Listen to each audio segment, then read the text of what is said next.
longe um do outro. Boa tarde para você, acabou essa Garcia. distância toda, a gente tá pertinho, Para Paulo. todo mundo que acompanha a gente, Boa tudo tarde. certo? Tudo bem? Descansou o fim de semana? Nossa, demais. Eu hibernei esse fim de semana. Que ótimo. Bom assim. Trabalhei ontem, Não, um joguinho América e Ceará, foi legal. É, né? Gostoso. Eu fiquei assistindo um pedacinho do jogo, dormi, aí eu falei assim, a Paula tá lá trabalhando. Ei, Garcia, você gosta, né? Olá pros abraços, Vamos. então, gente. Pro Ângelo, lá de Contagem, na região metropolitana, o Fabiano Oliveira e também o Guilherme Ramos, lá do bairro Concórdia. Obrigada, gente, pelo carinho de sempre. Abraço pra Camila Lino, sobrinha do Bola, pro Fagner Guimarães, cruzeirense, a Fatinha Maria de Fátima, lá no bairro Goiânia, a Isabela Silva do Rio Branco, lá em Venda Nova, Paula, e o Pablo do bairro São Tarcísio, em Mário Campos. De Show. coração, obrigado. A gente agradece o carinho de sempre, né? Exatamente. Vamos lá então, Garcia. Vamos começar falando de Campeonato Brasileiro? Sim. Bora lá? Bora. Olha, gente, o Galo enfrenta hoje no Independência o Atlético Paranaense. E olha, a expectativa é de casa cheia, mesmo que a partida seja um dia comum, né? Pro futebol. Agora, os atletas até adoraram essa ideia de jogar em uma segunda-feira, viu? O Elias, por exemplo, comemorou o fato de poder passar o fim de semana com a família. Fala aí, Elias.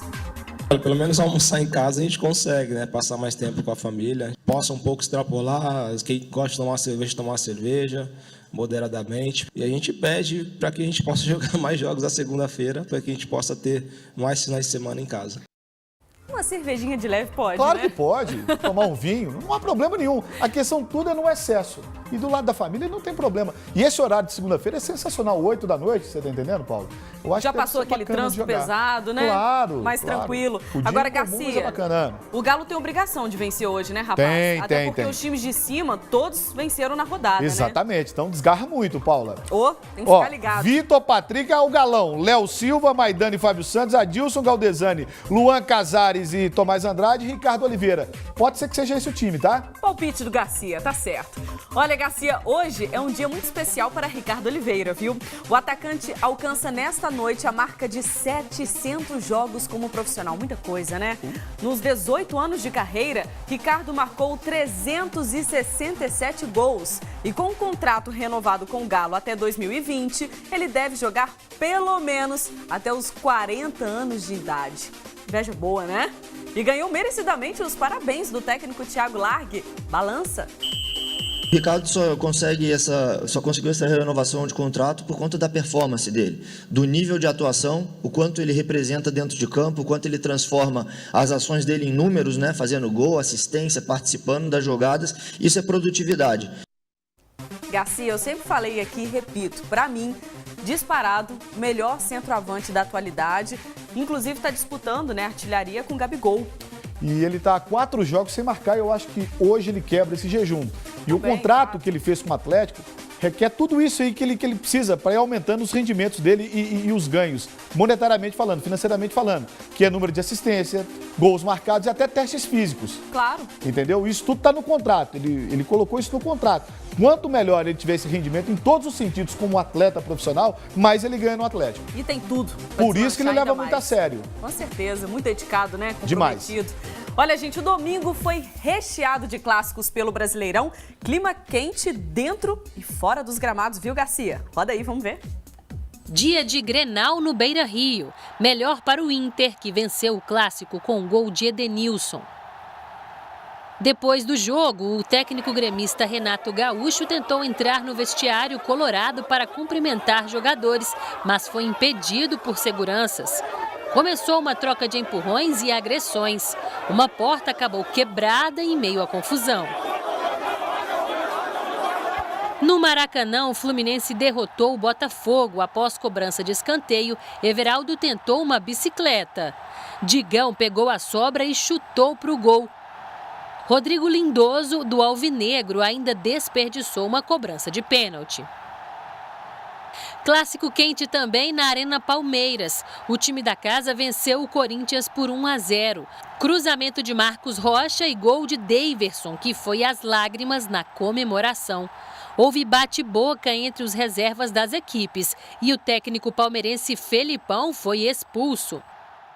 Isso porque o Palmeiras estava ganhando. Imagina se estivesse perdendo, né? Exatamente. Agora, você viu a piscadinha do Davidson? Não foi? Pra galera lá do banco, do Não Corinthians? é? De leve, né? Exatamente. Clássico Foi tem mal. isso, né, Garcia? Tem, eu acho que é mais para jogar para a torcida do que para... Os jogadores, né? Exato, entre eles, porque é tudo amigo.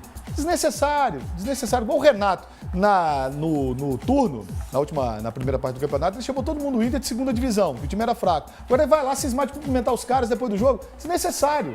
O clima já não é legal, o clima hostil, ânimos acirrados, não precisava daquilo. Olha, Garcia, e o Cruzeiro, hein, rapaz? Pois é. Olha, gente, com direito a pênalti perdido e um gol mal anulado pela arbitragem de Vinícius Gonçalves Dias de Araújo, a Raposa empatou pela 9ª vez no Brasileirão. Balança, vamos ver? Na Ilha do Retiro, o Sport e Cruzeiro fizeram um jogo morno no primeiro tempo. O lance que mais chamou a atenção foi esse gol do atacante Barcos, que o árbitro erradamente anulou, marcando um impedimento que não existiu. Logo depois, Mancoejo bateu, a bola desviou na zaga e quase entrou. O único chute do Leão nos primeiros 45 minutos foi esse de Andrigo, que o goleiro Fábio defendeu com facilidade. Só no finalzinho que o jogo esquentou, Raniel saiu fazendo fila e tocou para David, que quando iria finalizar, foi derrubado por Raul Prata. O árbitro marcou pênalti. Raniel pediu para cobrar e o herói Magrão acertou o canto, fez a defesa e salvou a equipe rubro-negra de levar o gol. Sempre eu bato firme no alto e eu fui tentar fazer isso, acabei não pegando do jeito que eu queria na bola, mas não esquecem do outro lado também tem um goleiro, ele fez a parte dele, fui feliz em acertar o canto. O paredão da Ilha voltou a brilhar no ataque seguinte, David cruzou, a bola desviou em Durval e o goleirão pegou mais uma. E assim o placar terminou em Sport 0, Cruzeiro também 0. Agora, bizarro aquele lance, né? Do gol. Agora, detalhe que é o seguinte, o Bandeirinha, ele tinha dado gol. O árbitro que anulou. Depois ele levantou a bandeirinha, tipo, tamo junto. Tô contigo. Tô contigo, Tô né? contigo e a gente anula isso aí. Bizarro. Quanto mais o Cruzeiro reclama, pior fica. Eu não sei se tá faltando empenho da CBF em, sei lá, olhar com bons olhos que o Cruzeiro tem razão nesse tipo de reclamação, ou o que é, assim, ou falta de força política do Itaí Machado, do presidente Wagner Pires, que eu não sei o que tá acontecendo. Má fé, eu tenho certeza que não é. É ruindade mesmo, porque a arbitragem brasileira é um horror, porque não tem explicação, a não ser que apareça alguém e comprove, né, provadamente falando, isso está prejudicando o Cruzeiro de má fé. Eu acho que não, eu tenho certeza que não. Eu acho que é questão técnica, que não domina agora. O Cruzeiro no pós-Copa também venceu só 3 partidas no Campeonato Brasileiro. Tá mal, tem passado né? sufoco em Copa, porque tem perdido o segundo jogo, embora faça o resultado do primeiro. Só que é o seguinte, se for eliminado de uma Copa dessas aí, começa a pressão por conta de ter abandonado o Campeonato Brasileiro como abandonou. Ou nem se fala. E olha, Garcia, após o jogo, o técnico Mano Menezes revelou que ouviu um pedido de desculpas do árbitro pelo gol mal anulado.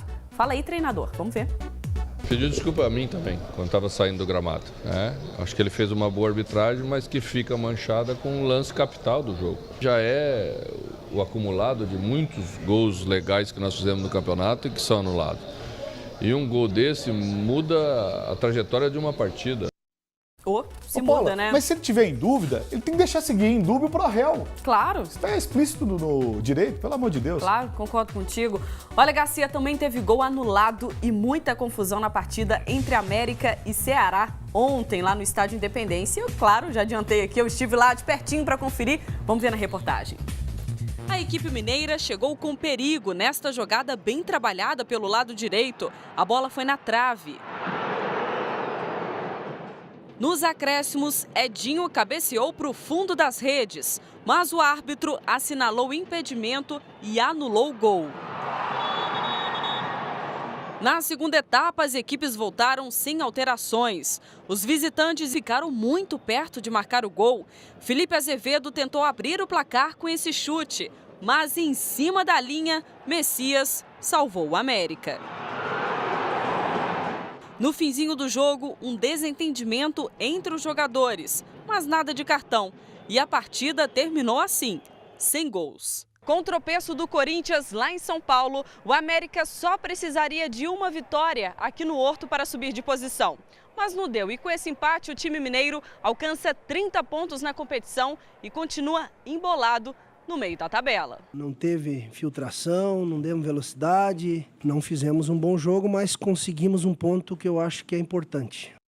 Garcia, América e Ceará que estão em alta, né? Estão fazendo um bom retorno, mas que pelada ontem, viu, rapaz? Foi triste. Foi triste. Se pegar os últimos 10 jogos do Atlético, os últimos 10 jogos do Cruzeiro e os 10 jogos do Adilson Batista, o Adilson Batista fica na frente, tá? Dos dois.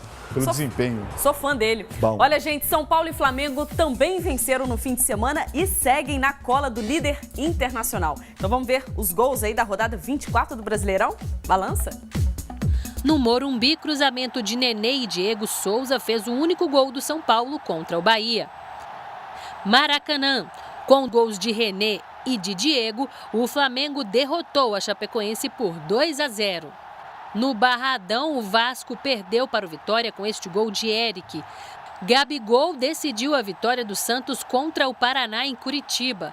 O artilheiro do Brasileirão marcou os 2 gols do Peixe no estádio Durival Brito. Uma rodada com pouquíssimos gols, né? Não foi? Inclusive 4 jogos com 1-0. Todo mundo econômico. Que o campeonato tá pegado. Eu acho que é isso. Tá todo mundo disputando. E o retorno, ele é sempre muito mais difícil que o turno. Claro, claro, com certeza. Amanhã eu volto, tá? Some não, viu? Esporte. Obrigada aí. Valeu, gente, pela companhia. Tchau, tchau.